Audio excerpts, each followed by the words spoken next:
Assalamualaikum warahmatullahi wabarakatuh. Perkenalkan, nama saya Muhammad Syahrul Lutfi dari kelas C Humaniora. Hari ini saya akan menjelaskan tentang materi dinamika dan tantangan Pancasila dalam Islam. Pancasila merupakan kesepakatan yang telah dibuat oleh para pemimpin bangsa Indonesia untuk mempersatukan segala keberagaman yang ada yang dimulai dari letak geografis, kekayaan budaya, dan keragaman etnis yang ada di dalamnya. Pancasila merupakan falsafah bangsa yang seharusnya menjadi kerangka dasar norma-norma masyarakat dalam bernegara dan bermartabat. Semenjak Orde Baru runtuh, Indonesia hampir mengalami disintegrasi bangsa akibat perpecahan antar suku, agama, dan ras seperti yang terjadi di Maluku dan Sampit Madura, yang hampir membuat bangsa Indonesia terpecah belah. Penyebab dari kerusuhan antar agama dan etnis ini adalah kurangnya rasa persatuan dan kesatuan antar sesama anak bangsa, adanya chauvinisme suatu etnis yang menganggap etnis atau kelompok mereka lebih superior, dan adanya iri atau dengki terhadap suatu kelompok tertentu.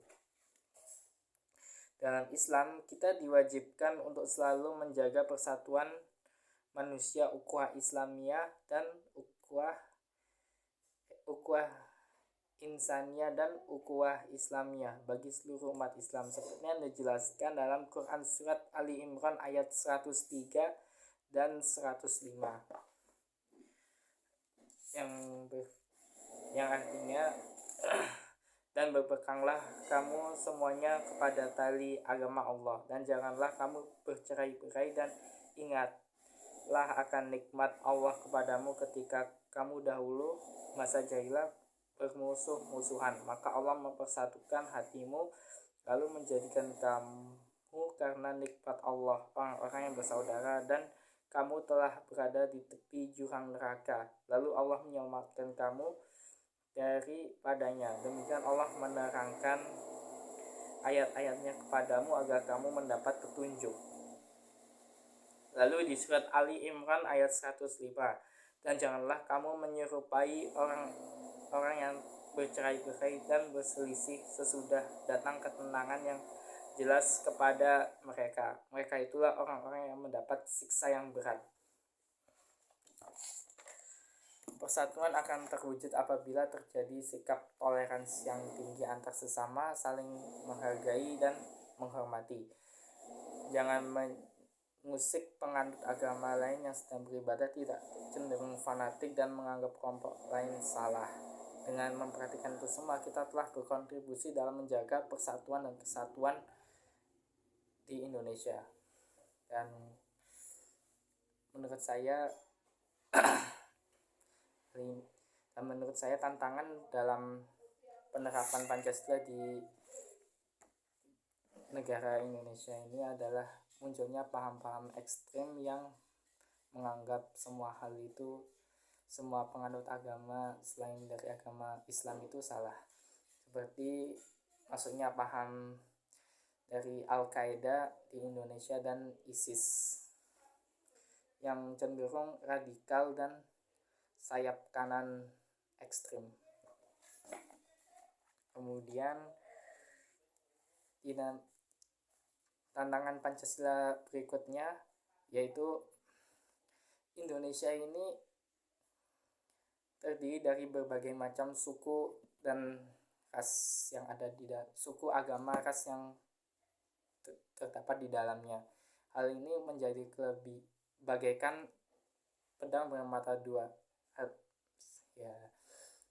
sebagai kelebihan bangsa Indonesia karena kita memiliki keberagaman suku dan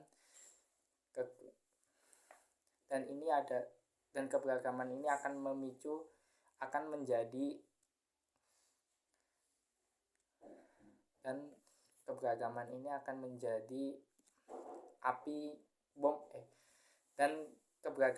akan menjadi bom waktu yang sewaktu-waktu akan meledak, seperti yang terjadi pada kasus Perang Poso, di mana umat Kristen dan umat Islam saling berperang. Dan kemudian kasus di Sampit Madura yang bermula dari iri hati penduduk Dayak terhadap orang Madura di Kalimantan yang menguasai segala sektor pemerintahan dan ekonomi yang ada di Kalimantan, hingga ini memunculkan iri hati dan kebencian terhadap orang-orang Dayak yang akhirnya menyebabkan pembunuhan terhadap orang Madura di Kalimantan. Kemudian dalam Islam sendiri kita diajarkan untuk menjaga persatuan dan kesatuan antar sesama bangsa, karena di Islam juga satu hal yang dapat membuat agama ini kuat adalah persatuan dari umatnya. Jika umat Islam ini bersatu, maka tidak akan ada satu musuh pun yang akan mengalahkan umat Islam. Walau itu kita diadu domba, selama kita bersatu dan percaya satu sama lain, kita akan lebih tetap kuat. Dan jika kita terpecah belah, maka kita akan dapat dikalahkan oleh musuh-musuh kita, seperti yang terjadi pada nasib umat Islam sekarang yang terpecah belah hanya karena masalah yang sepele.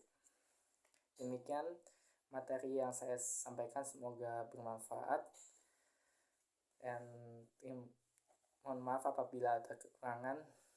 Wabillahi taufiq wal hidayah. Wassalamualaikum warahmatullahi wabarakatuh.